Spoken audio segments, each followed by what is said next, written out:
Auditor Diana DiZoglio, now most of the way through her first year on the job, ran on a promise to conduct an audit of the notoriously opaque state legislature, something she says the Constitution requires her to do, but that legislative leaders say it prohibits.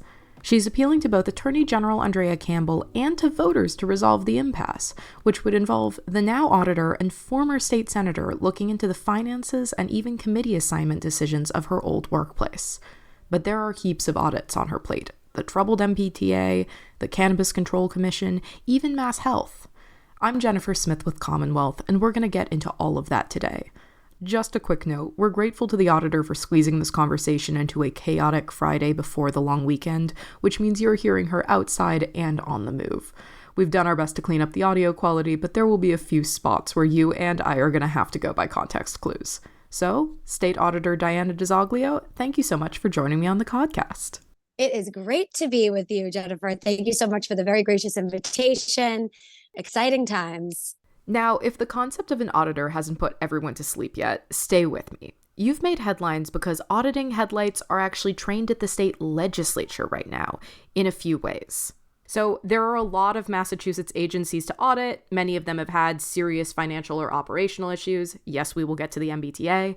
But why is auditing the legislature kind of a priority right now? Well, for almost 2 years on the campaign trail, I talked about auditing the legislature as part of my platform. And this was something that was actually asked of me. It wasn't something that I actually just came up with.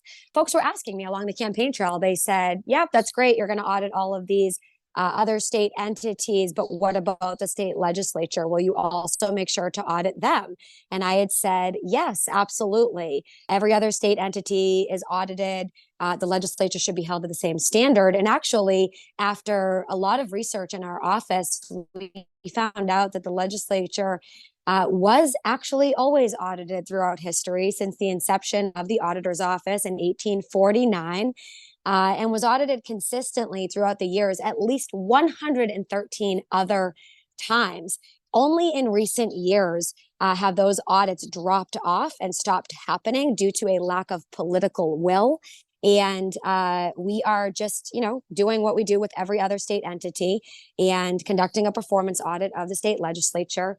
And it is incredibly unfortunate that legislative leaders still are refusing to comply with what every other state entity has been complying with as a matter of transparency and accountability regarding how our tax dollars are being spent.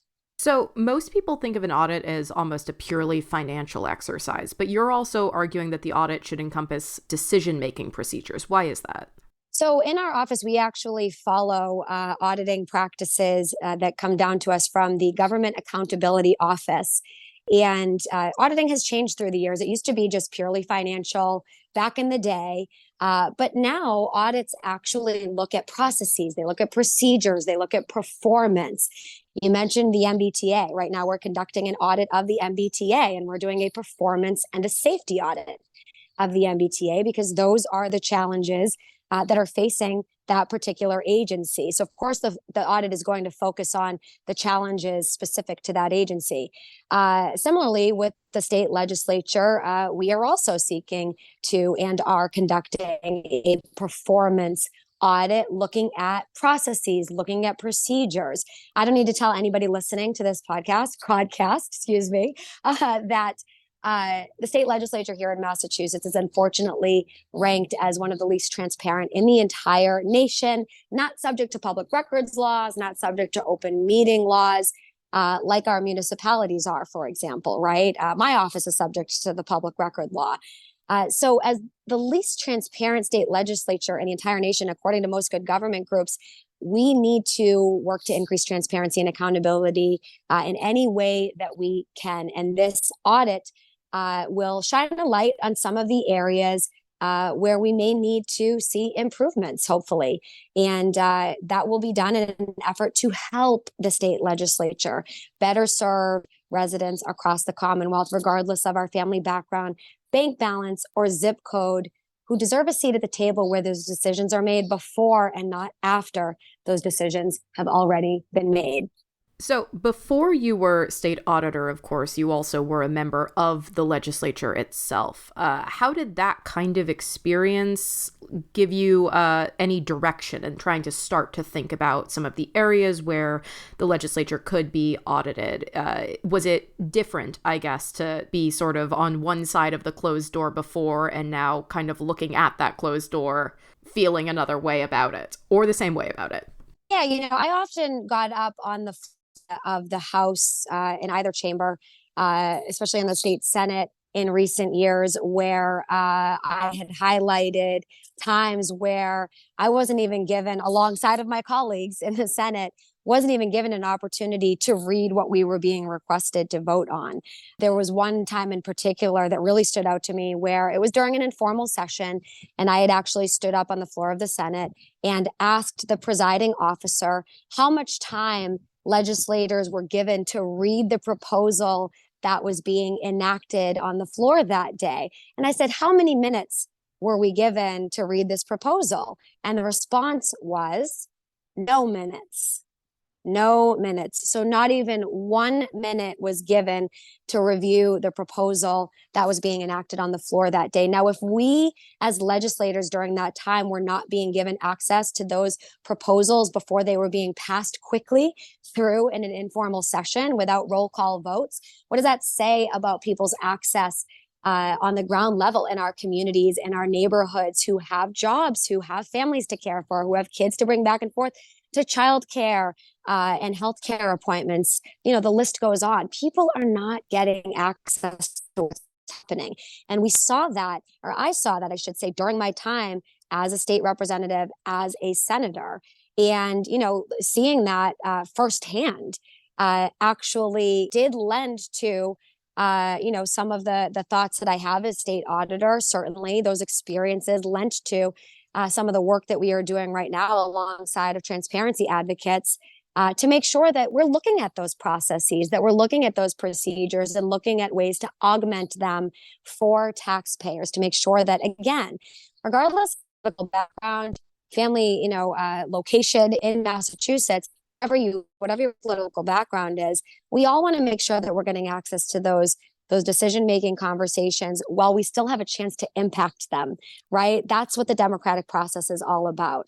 We hear about landmark bills getting passed through the legislature, and, we see the headlines about things that got done up on Beacon Hill, but a lot of times we'll hear from people that they didn't even know that that was actually happening until they read the headline, and that they would have liked a seat at the table during the process to be able to lend support, even if it was a good piece of legislation that was enacted into law. We'll hear from advocates who say, it could have been a little bit better if we would have had the opportunity to amend this one line or to be heard on this one portion of the bill before it was enacted. And we just wish we had that opportunity to participate.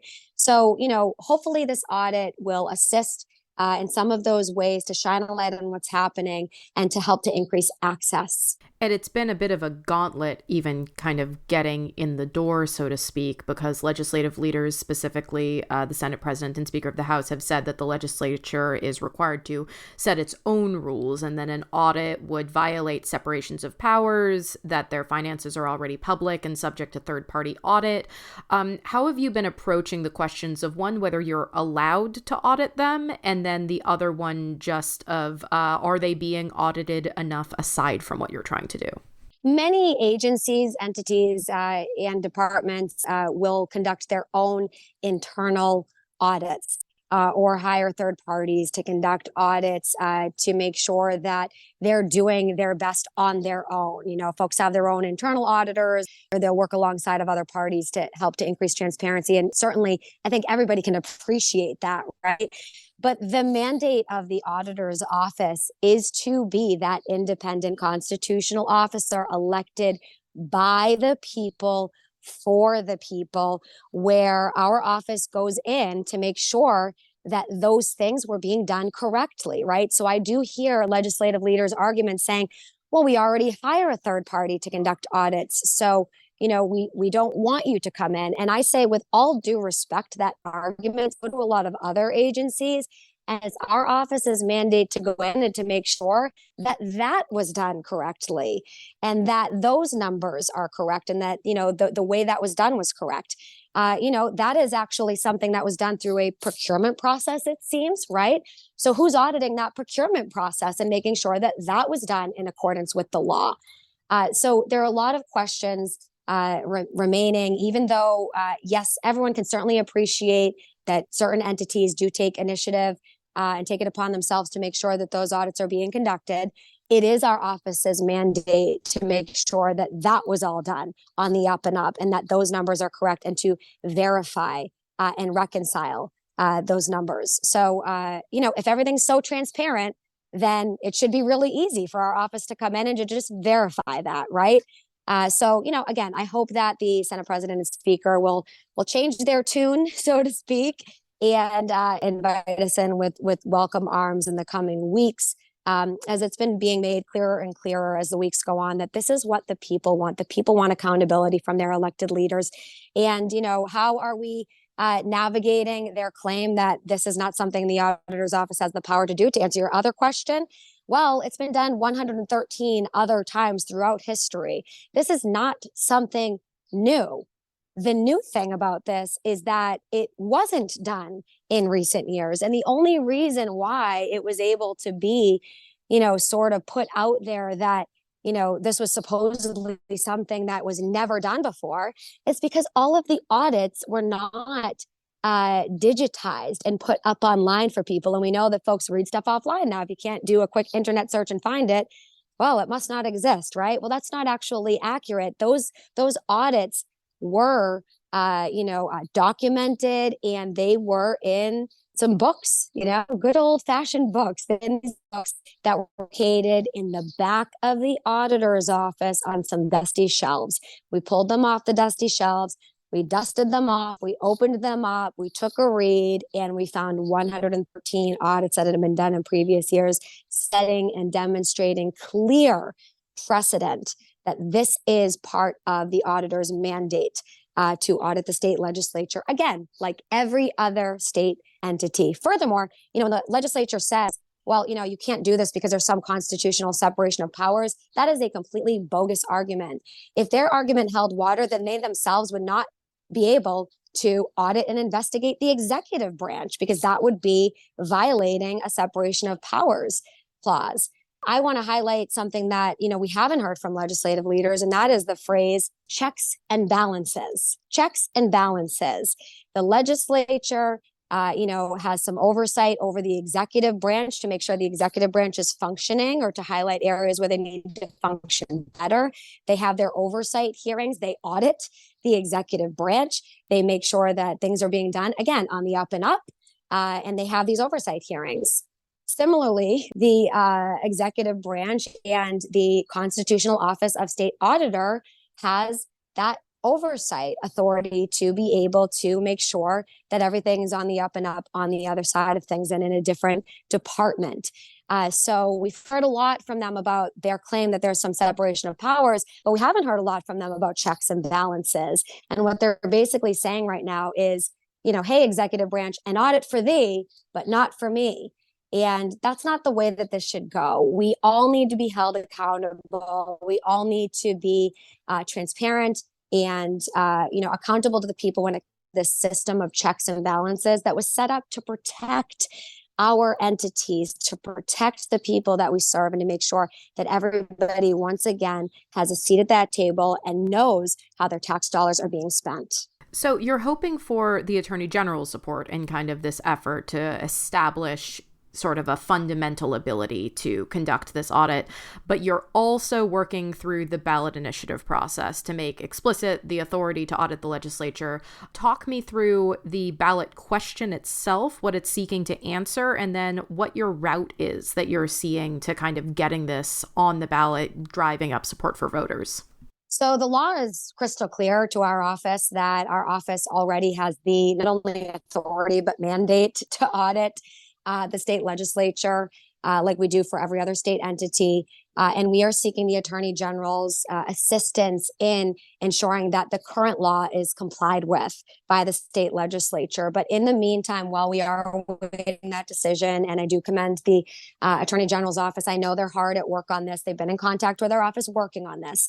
While they're looking at these issues, we are absolutely making sure to cover all of our bases. And I am separately, in my personal capacity, also participating in a ballot initiative where we are going out and collecting signatures.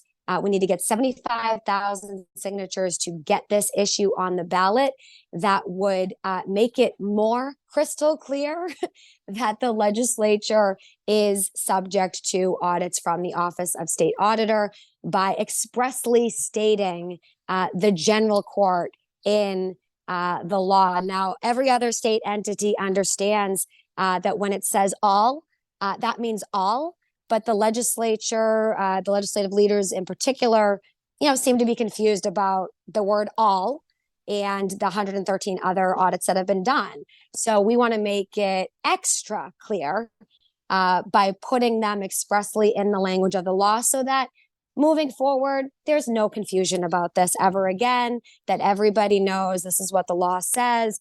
And that voters have the opportunity to let their voices be heard on this issue and to, let legislative leaders know what they think about this. I can't go anywhere these days without hearing from, Republicans and Democrats across the board, whether you're the most conservative person or the most liberal person, politically speaking in Massachusetts.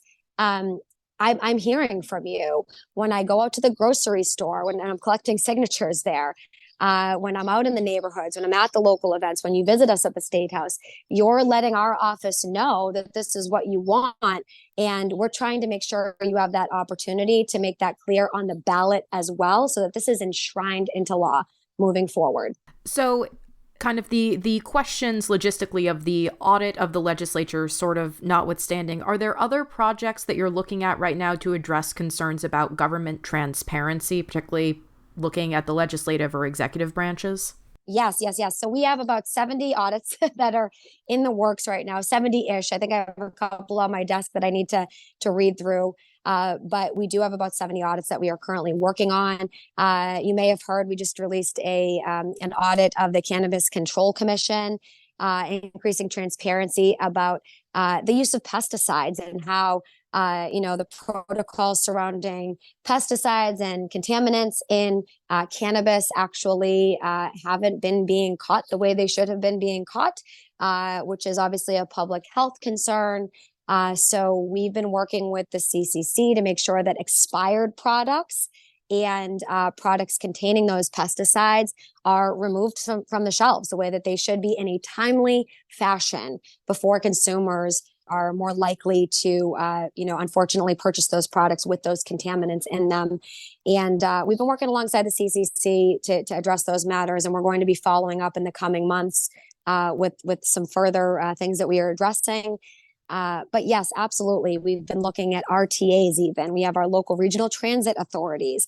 And we've been working to ensure that persons with disabilities are getting their rides on time. We found in different RTAs that it's not always the case that a person with a disability who's waiting for their ride, waiting for their public transportation service, is actually getting that service on time, and that they are, not being sort of left out there to try to figure out where their ride to their doctor's appointment was. So we're releasing audits on those things right now, and we will have soon being released, which I'm doing the final review, so I will be in touch on this. An audit of the Sex Offender Registry Board that will be being released as well, with some findings there. So absolutely, in any way we can, as we conduct these audits throughout state entities of the MBTA, of the things that I mentioned, of those non-disclosure agreements being used across state entities, we are working to increase transparency, accountability, and equity. Our Bureau of Special Investigations and our fraud detection unit there is working hard to root out waste, fraud, and abuse throughout our state government systems across the board, in particular with Mass Health, for example, where we in recent months uncovered an estimated 85 million of overpayments to managed care organizations for folks who were actually receiving healthcare from other states. But we're still on the rolls here in Massachusetts as well and weren't removed due to a lack of reconciling those differences. in our state systems here. So we've helped in a lot of different capacities and a lot of different state entities. And again, most of those state entities are working with our office to address our concerns, to address the issues that we have raised. The only ones that are pushing back right now is the state legislative leadership team. So we're hoping that they'll come back on board, and we're hoping that, they'll work alongside of us to increase transparency, accountability, and equity, like every other state entity where we're doing the same. I did want to end on the travails of the MBTA rider here. We've talked kind of in general terms about the MBTA audit. What can you tell us about where that audit is at right now? Because I believe there is also a corresponding bill that you have filed with Chris Worrell and Liz Miranda that would allow you to audit the MBTA more frequently. So where is it at right now? And what would you do with the ability to audit it more? Right. So we have actually requested of the legislature and the administration an MBTA audit unit in the Office of State Auditor, a permanent MBTA audit unit. We believe that increasing accountability at the MBTA is paramount to its future success. And I'm so grateful that Senator Liz Miranda and Representative Chris Worrell both agree. They have filed this bill that would give us the ability to have that MBTA audit unit made permanent in our office. While we are advocating for that unit to be made permanent, we are conducting an audit of the MBTA currently. Right now, as we speak, we have auditors out in the field doing their jobs, looking at performance and safety in particular. We are looking to do a comprehensive review of ways that we can improve performance at the MBTA, taking a look at some of the contracts over at the MBTA as well. And certainly, look, we don't, this is going to be, this big, huge game changer when it comes to the MBTA. We understand that there's a lot of work to be done, and everybody needs to come to the table to assist with this effort. But this is just one thing that we can do to help the very unfortunate situation over at the MBTA, where we have ceiling tiles falling, trains catching on fire, tracks that are going, causing trains to go at like 3 miles an hour, which is, slower than people can walk by it. So, clearly there's been challenge after challenge over at the MBTA, and our office is doing its part to contribute to all of the other ongoing efforts to assist to get our transportation system, pun intended, up to speed. And you've said that songs are your way of working things out. You put out a song about government transparency. Fortunately, thank goodness you have a good voice. We appreciate that. Otherwise, I would be very upset about how often that was across my timeline the other week. Do you have more in the pipeline? Is there going to be an EP release? Oh, yeah. Well, I will tell you, I am doing everything I can, including song and dance, in order to get the message out there about this ballot initiative. Because, Jen, you all know what the auditor's office is working on right now, because you all are up on Beacon Hill, you're around, you're hearing about all the stuff that's happening. But, to your original point at the beginning of this conversation, if a conversation about audits hasn't already put you to sleep, thanks for still paying attention, essentially. Look, I get it. This isn't a topic that people normally hear about. And when I walk in and people say, oh, our auditor's here, people go running in the other direction because they assume that, oh God, she can audit me. She's part of the IRS. No, I do not audit you. I audit the government for you. And we're still working on, educating folks about what our office does, letting folks know about how we're here to help. And there's a lot of work to be done in that space about letting people know even what we do in our office, who still are like, oh, what's the auditor? Oh, you're an elected official? Yes. Hi, I'm Diana. Thanks. Nice to meet you. So we understand the challenge that we're faced with in getting the message out there about this ballot question, and then raising awareness about the need to vote yes when we get it on the ballot, to make sure that this actually happens. So yes, I will sing, I will do theater performances, whatever it takes. I'm on board. We need to get the message out there. And if we can do it through song, why not? Why not? The governor plays basketball. She's really great at playing basketball. I got cut from the basketball team in high school. So I sang and I sit at my piano, and that's my outlet. And that's the way that we can work to raise awareness. Thank you again to State Auditor Diana DiZoglio for being here with us on the podcast this week. And to our listeners, we'll be back in your ears next week.